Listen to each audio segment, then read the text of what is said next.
Among the options on the beer wall at Walter's Sports Bar are Annapolis IPA, Green City IPA, Raised by Wolves, and Vienna Lager. Walter's is located across the street from Nationals Park. A massage chair might seem a bit extravagant, especially these days. 8 different settings, adjustable intensity, plus it's heated, and it just feels so good. Yes, a massage chair might seem a bit extravagant, but when it can come with a car, suddenly it seems quite practical. The all-new 2025 Volkswagen Tiguan, packed with premium features like available massaging front seats, it only feels extravagant. Smith sets an inside target for May's next delivery, and it's blasted high and deep center field. Forget about it. Pages stands and watches and admires that one way back into the pavilion, just to the right of dead center field.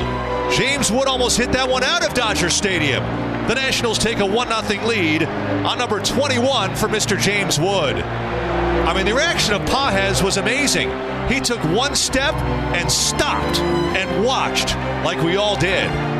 Wow, what a blast. Now the pitch. Swing by Lowe and a drive to deep right center field. This is way back. This one is going, and gone. Goodbye. Bang! Zoom goes Nathaniel Lowe.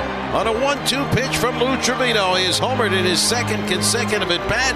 It's home run number 12 of the year for Nathaniel Lowe. And for the Nationals, it is their 5th home run of the night. It's now Washington 6 and Los Angeles 2. And when your first 4 hitters go deep like that, it's pretty awesome. So they came out swinging the bats. I can tell you now that the atmosphere didn't bother those guys a bit. And welcome to Nats Chat, along with MassonSports.com Nationals insider Mark Zuckerman, who was at Dodger Stadium in Los Angeles. I'm Al Galdi, host of the Al Galdi podcast. Go figure, the Nationals, their offense, which of course had been struggling a bit in this month of June, that offense now has produced 8 home runs over the first 2 games of a 3-game series at the National League West leading Los Angeles Dodgers. Late night on Saturday night, a 7-3 win in a game in which the Nats hit 5 homers. This on Ice Cube bobblehead night at Dodger Stadium. As the great Ice Cube once sang, today was a good day.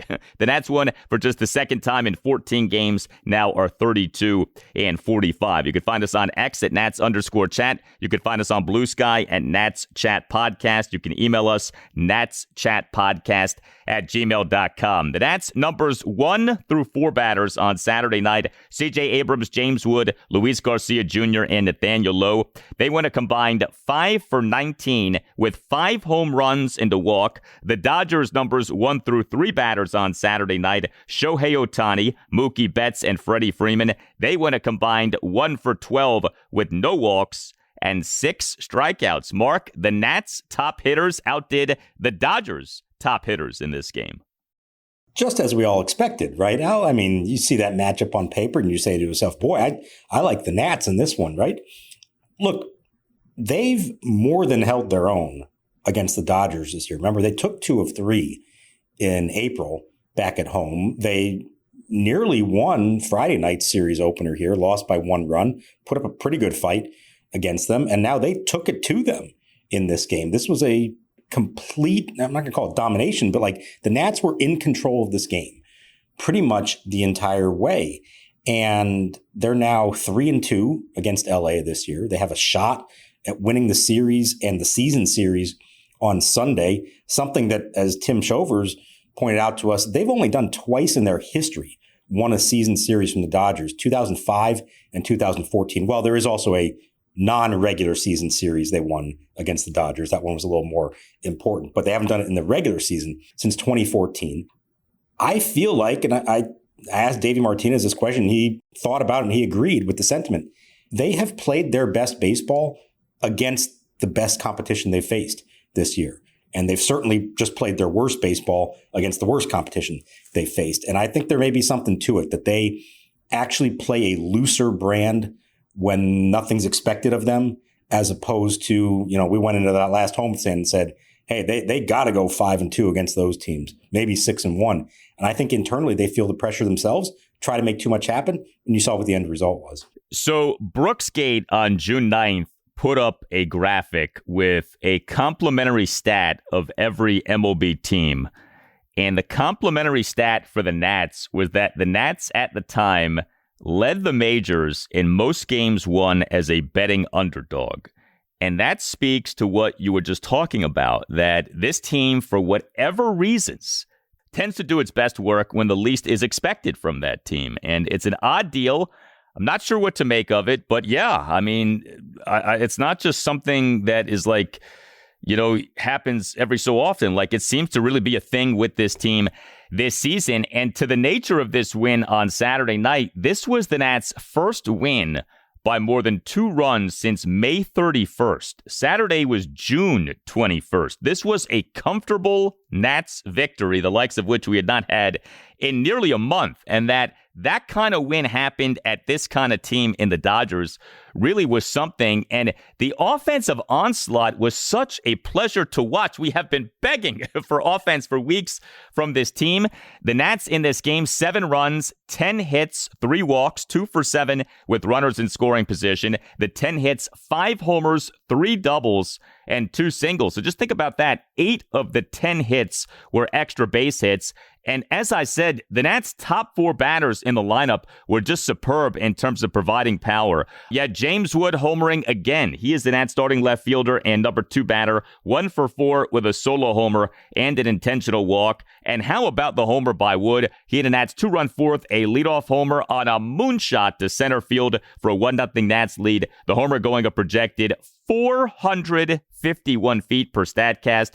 C.J. Abrams homered again. He is the Nats starting shortstop and number 1 batter, 1 for 5 with a 2-run homer. Luis Garcia Jr. off the big pinch 2-run double on Friday night. He in this game as the Nats starting second baseman and number 3 batter, 1 for 5 with a solo homer. And Nathaniel Lowe homered twice. He is the Nats starting first baseman and cleanup batter, 2 for 5 with 2 solo homers. So 5 hits from the top 4 batters, all 5 hits, home runs.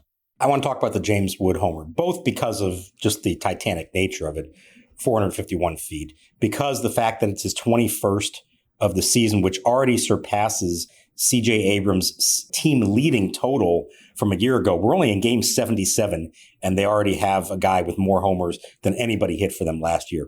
But even more than that, it felt to me like that home run is what jump-started everything. It was such a sound off the bat. It traveled so far, no doubt about it, kind of left Dodger Stadium in shock. There were 54,000 fans here, sellout crowd, the largest crowd at a major league game so far this season, okay? And they were silent in that moment. And I think we've talked about how very often they score first and allows everybody to relax. And what happens the very next pitch, Luis Garcia hits it almost the same spot, not quite as far.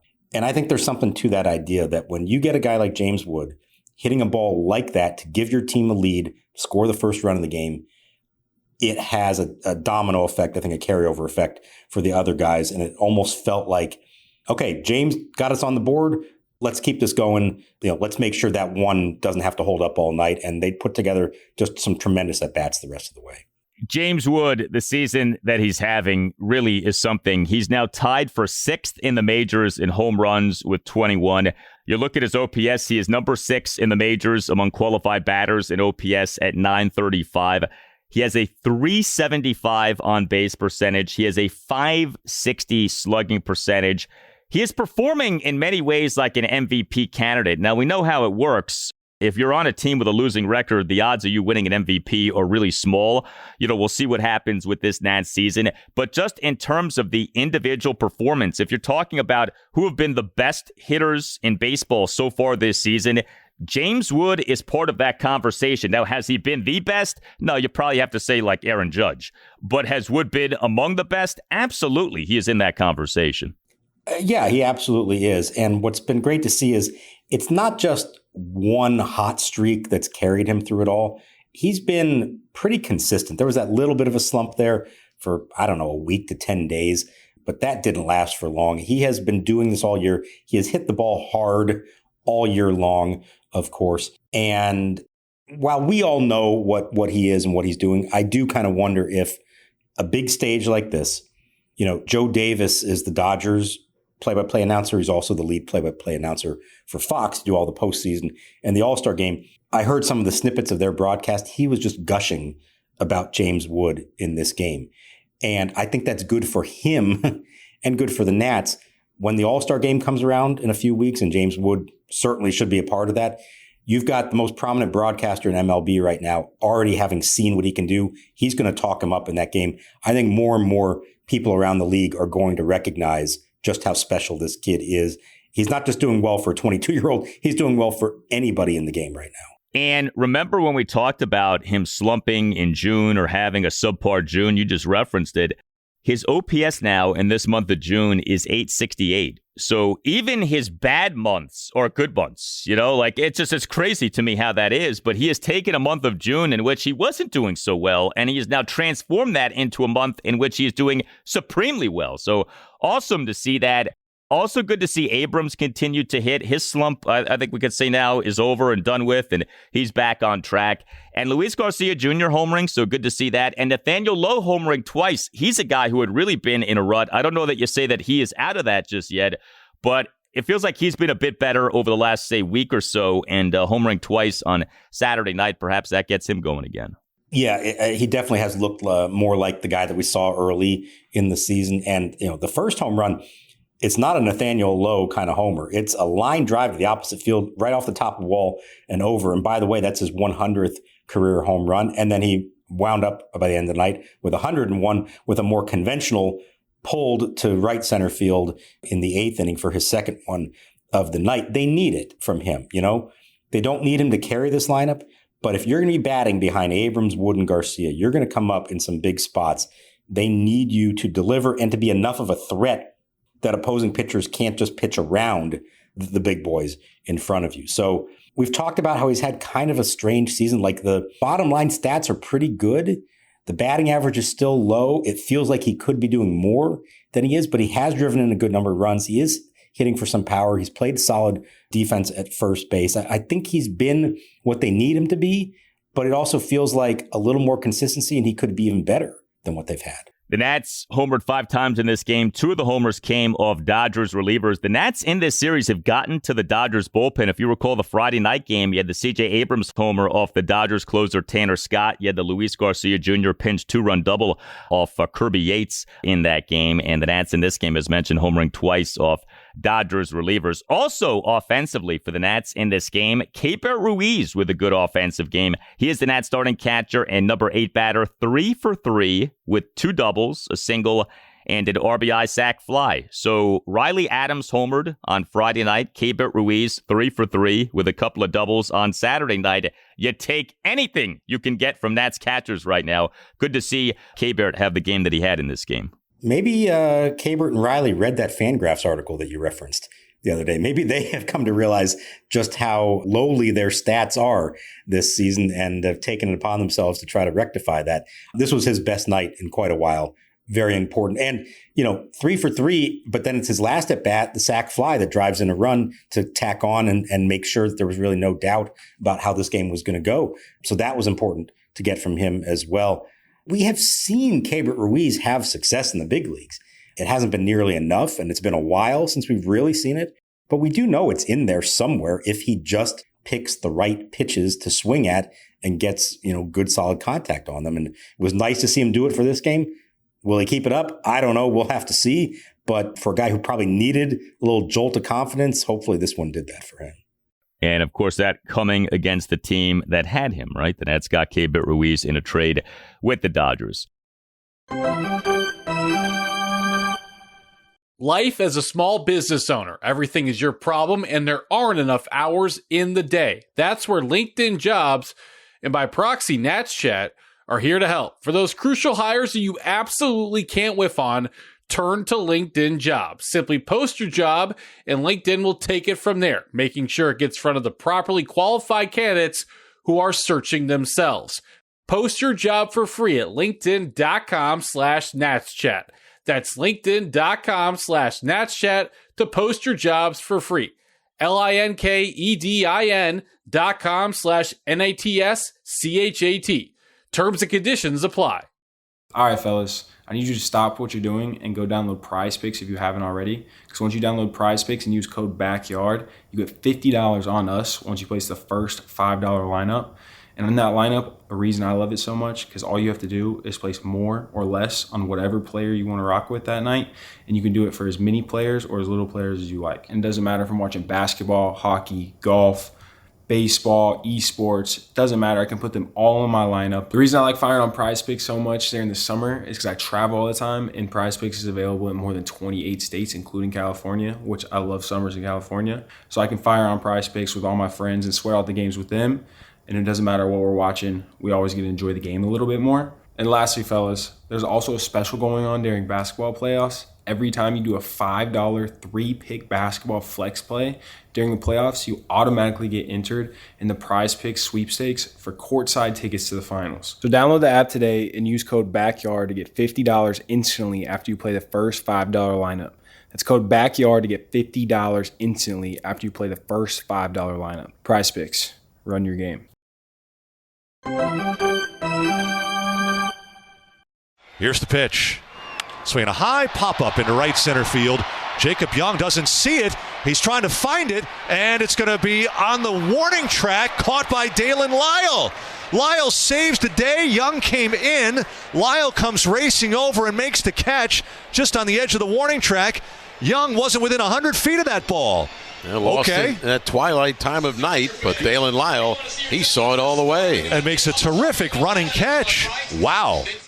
So the Nats in the 7-3 win at the Dodgers late night on Saturday night, 5 home runs, and also 11 strikeouts from Nats pitchers. Home runs and strikeouts, two things that could take you quite far, and both very much in effect for the Nats in this game. Jake Irvin was the Nats starting pitcher. We have discussed his struggle with the strikeout this season, but Irvin in this game, 2 runs, 5 1/3 innings, 7 strikeouts, no walks. Outstanding. He gave up 6 hits, which were 2 home runs, a double, and 3 singles. He issued a hit by pitch. He threw 92 pitches, 58 strikes versus 34 balls. 2 runs in 5 1/3 innings obviously is not some dominant outing, but 7 strikeouts, no walks. That is a strikes to walks ratio, the likes of which we have not seen often from Jake Irvin, certainly this season.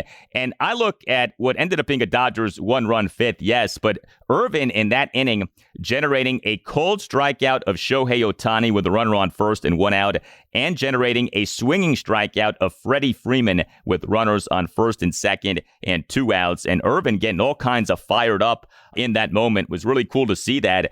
But to see him be able to produce strikeouts in a couple of big spots there against 2 of the better hitters in the sport, terrific to see that. Yeah, that's why I view this as one of, if not his best starts of the season. I know the bottom line, as you said, 2 runs in 5 1/3 isn't going to blow you away. But to me, it was about what he did and when he did it and who he did it against. He ends up with 5 of those 7 strikeouts are against Ohtani, Betts, and Freeman. So dominating the big boys, and never more so than in that 5th inning as you just described. He gives up the leadoff homer to Andy Pages. It's a 2-1 game. The Dodgers have something going. The crowd is getting into it at that point.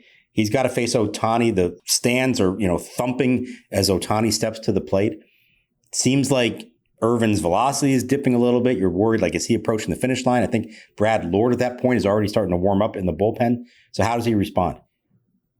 Falls behind 3-0 to Ohtani, and then battles back to strike him out looking at a fastball. Then after the single to Mookie Betts, he's got to face Freeman, who had already hit him hard twice in this game. A fly out to the warning track and left, and then a line out to left. The second at bat. You and I know we've seen enough of Freddie Freeman over the years. He is always a threat, especially to drive the ball to the opposite field. And what does Jake Irvin do in that spot? Again, the crowd fired up, trying to will the Dodgers to do something there and take the lead. Strikes him out with a beautiful changeup, and you saw the emotion from him to end the inning. Now, that emotion was great. As I'm watching it, I'm thinking to myself, that feels like the end of the line for Jake Irvin in this game. Like, he just emptied the tank. It was a huge moment for him to get through that. Yeah, it's only 5 innings. Yeah, it's only 84 pitches. But it kind of felt like, all right, let's just let that go for itself. Let's move on to the bullpen. They did send him back out for the 6th. He gave up a leadoff homer, struck out one more batter. I understand the state of the bullpen, the way the schedule is. You probably had to push him a little further, but it did feel like he threw everything he had into that fifth inning to get out of it. And I can imagine it was probably a little difficult for him to get it all back again when he took the mound for the sixth. Yeah, the home run has been an issue for Irvin. 16 starts, 16 homers allowed. The ERA, though, now down to 4.18. The whip is at 123. And to see that he has this kind of a strikeout outing in him, I think is very encouraging because it has been an odd journey this season with the strikeouts not always being there, with the velocity not always being there. It's been difficult to sort of get a handle on where is he as a pitcher? Why is he where he is with the strikeout? But very much was the strikeout in play in this game. So good stuff from Jake Irvin. And the Nats bullpen in this 7-3 win at the Dodgers on Saturday night. Coming through, 3 Nats relievers combined to allow 1 run in 3 2/3 innings. Jose A. Ferrer, 1 2/3 perfect innings. Brad Lord, a perfect bottom of the 8th with 2 swinging strikeouts. And then Zach Brixey in the bottom of the 9th gave up a leadoff homer and then issued a walk. So he allowed the run, but Ferrer was outstanding. Lord was outstanding. Irvin has been kind of an up and down guy this season. Ferrer is like the epitome of up and down Nats pitchers this season. He was spectacular in this game. 5 batters faced, 5 outs. Awesome to see that. That was huge from him. And I got a great reply to my tweet about how we saw the good version of him in this game from Hoyas and Nats fan. He replied with a screen cap of, remember Jerry's girlfriend, the Two-Face on Seinfeld? Looked good in certain lighting, looked awful in other lighting. That's Jose A. Ferrer. You put him in the right lighting, the little back booth at Monk's Cafe, he looks great. You put him on the porch at the Costanza's house with some bad lighting, Yamahama. You just hope you see more of the good version of him. We know it's there. When he's on, he is so, so good. When he's off, it's pretty ugly.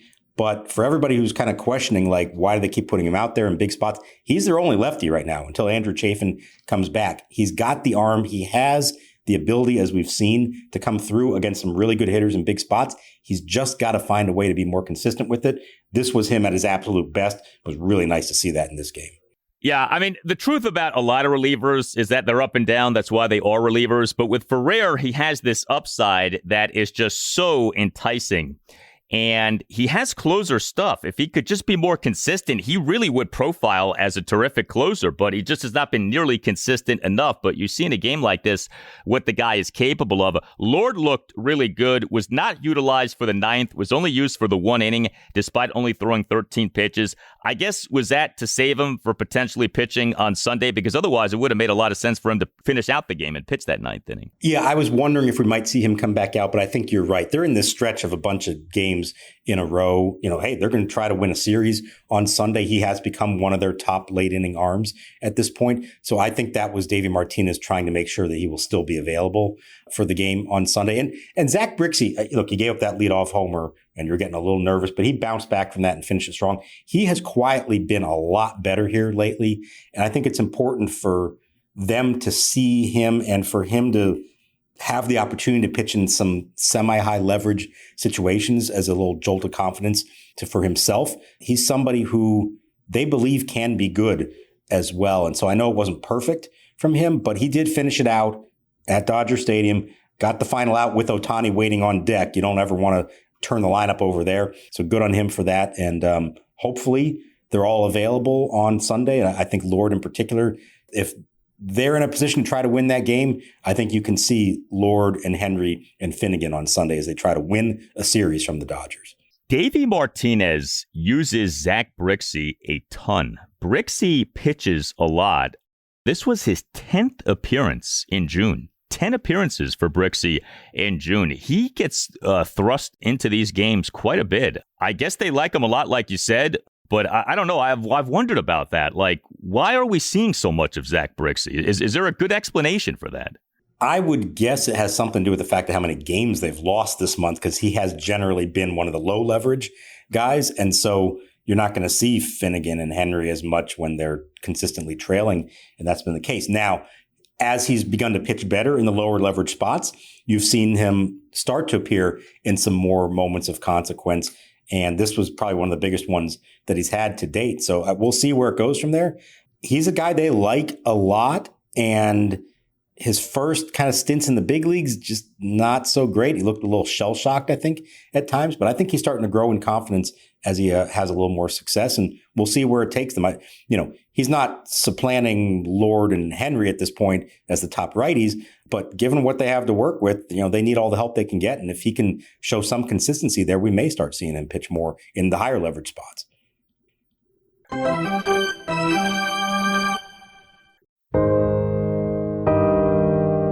Hey Nats fans, after the exciting Nats game, have a listen to some relaxing solo piano music to unwind and help you go to sleep. I'm Tim Newmark, the composer of the Nats Chat theme song, and you can find my latest music on Spotify, Apple Music, Pandora, and anywhere you stream music. The song you're hearing now is called Improv in A-flat major, The End of the Road.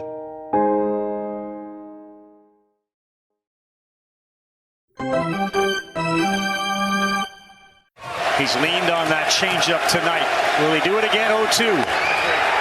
Pulled, strike three. Perfect pitch from Anderson.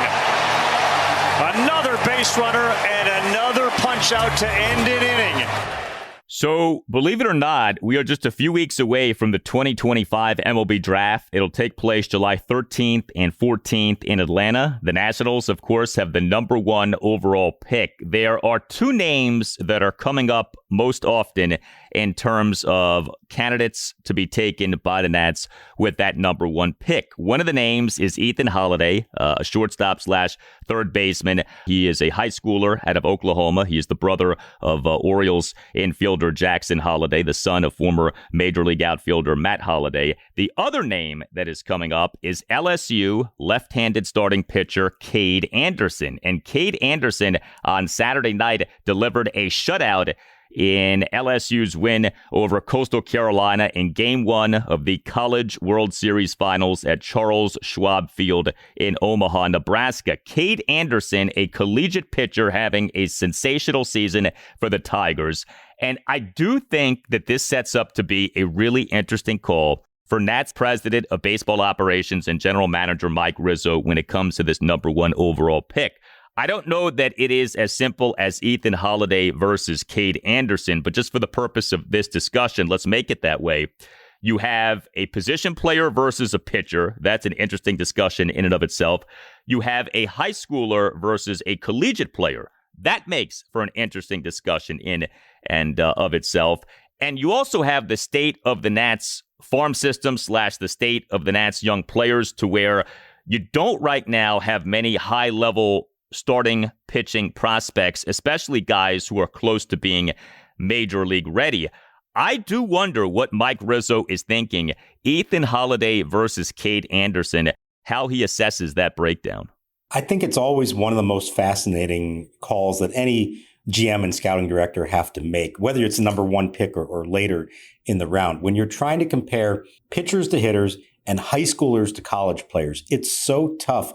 How do you say this one is clearly the better choice than that one, because it's such a different path to the big leagues? There's so many different landmines you're talking about. A high school hitter, you're talking about an 18-year-old. Who knows how that's going to go from here to there? You're really projecting a lot about what you think he's going to be. But with a pitcher, even a college pitcher, and a guy who threw how many pitches in that College World Series game? I mean, they get abused a lot of times in these playoff situations. 130 pitches, according to Tim. I'm sure Mike Rizzo cringes when he sees something like that. Yes, an elite arm, somebody who could be close to big league ready fairly quickly, is awfully enticing, but you also know what you're getting with a pitcher. The risk of injury, the possibility that it's going to backfire even more than usually a good top position player prospect is going to pan out to be at least a decent player in the long run. And certainly there's bloodlines with Ethan Holliday that would be enticing.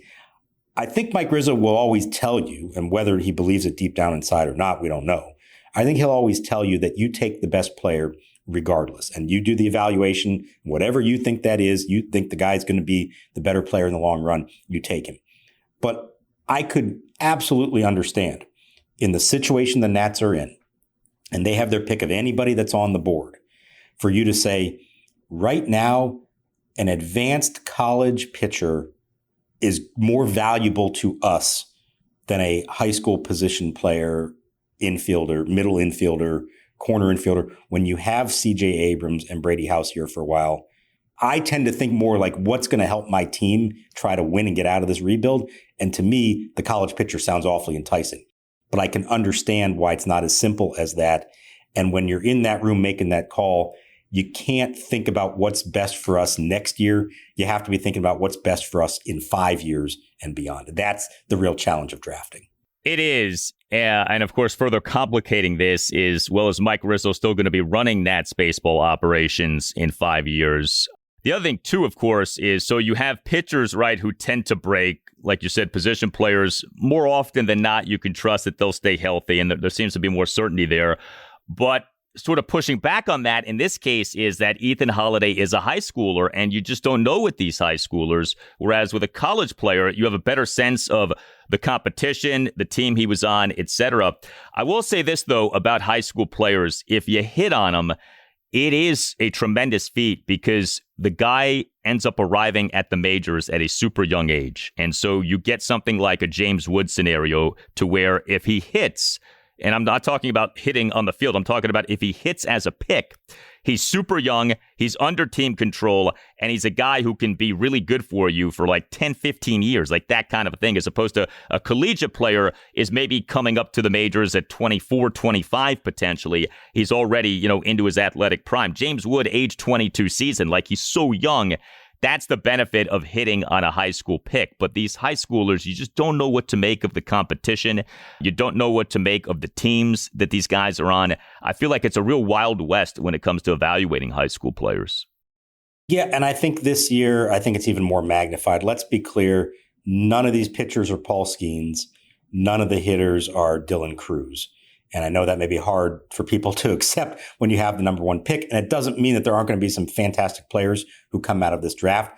But everything that I've heard is that while there are a bunch of potential candidates to go number one overall, this is not a situation like we've seen in the past where there were clearly superior, all-time type prospects entering the draft. These are a lot more question marks and uncertainty with whoever they're going to end up with. The Nats have not spent a first-round pick on a pitcher since taking Cade Cavalli out of the University of Oklahoma with the number 22 overall pick in the 2020 MLB draft. That concluded a stretch of 4 consecutive MLB drafts in which the Nats took a starting pitcher with a first-round pick. Seth Romero, 2017, Mason Denneberg, 2018, Jackson Rutledge, 2019, Cade Cavalli, 2020. And as we have discussed, that run, one of the reasons that the Nats wound up in a rebuild, that run just was brutal in terms of the results produced by those first-round picks. We'll see with Cade Cavalli. Still hope with him. And Rutledge obviously now is a reliever, but things in no way worked out with Seth Romero and Mason Denneberg. You tell us what you think. Hit us up on X at Nats_chat. Hit us up on Blue Sky at Nats Chat Podcast. You can email us, natschatpodcast@gmail.com. The Nats go for the series win Sunday afternoon, 4:10 Eastern, first pitch. It is Michael Soroka versus Shohei Ohtani as your pitching matchup for Nats Dodgers on Sunday afternoon. All Nationals radio highlights on Nats Chat, courtesy of 106.7 The Fan. Nats Chat is on the radio Sunday morning 9 to 10 on ESPN Richmond, which is 106.1 FM in the Richmond, Virginia area, and Sunday morning 9 to 10 on Priority Sports Radio, 94.1 in the Virginia Beach area. For Mark Zuckerman, I'm Al Galdi. We thank you for listening, and we'll talk to you next time on the Nats Chat Podcast. Gwen, wait! Ah! Bad lighting on the porch.